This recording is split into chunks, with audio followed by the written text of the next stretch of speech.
It was kind of a disaster first year. I mean, I just took her to the pediatrician every other day. I would call them and say, there's something wrong with my baby. Sandwich. That's a beautiful sandwich. Yum yum. I'm going to eat it all. Okay.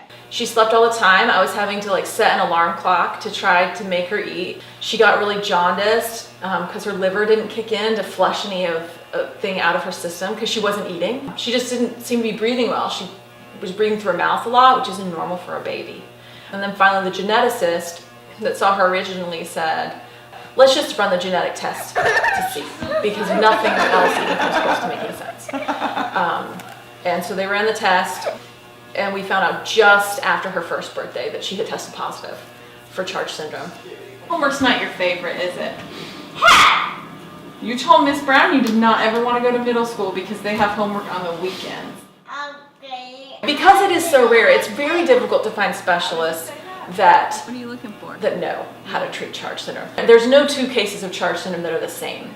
It can affect their vision and their airway and hearing and heart and growth, and it basically can affect or stunt all of their senses on varying levels or degrees. Her issues were mainly airway, and then because it was airway feeding, it was kind of ingrained in her brain that if she tried to eat, she wouldn't be able to breathe. Even once we got her nose open, because we had been trying for so long to feed her while it was closed, she would panic. Like a lot of kids with CHARGE, she had a heart defect. Emmeline would get a cold and get pneumonia. Before we got the heart defect repaired, she would get pneumonia 4 and 5 times a year. Okay, up. Ready? We're gonna look at the kitchen. Her day-to-day life now is a lot more mellow than it was before she started kindergarten. We hit her hard and heavy with therapies. Emmeline, how are you, honey? Hello. Good. You're the first one here, Emmeline.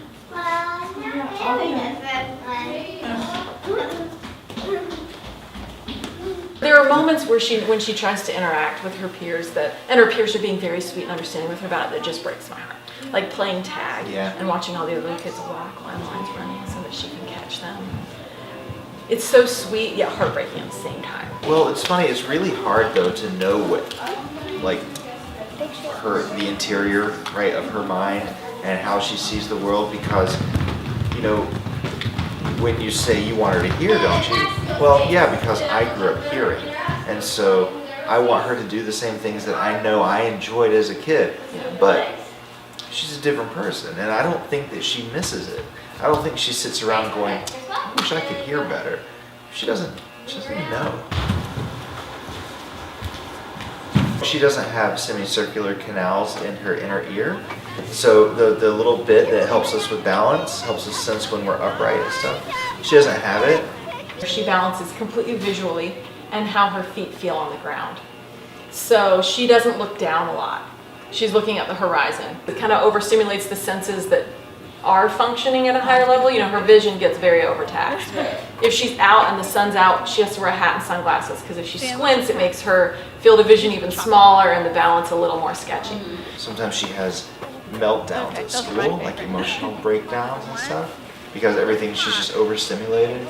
But she's so resilient. She can adapt to most situations. She'll figure out some way to make it work. That's fine. Have a nice day.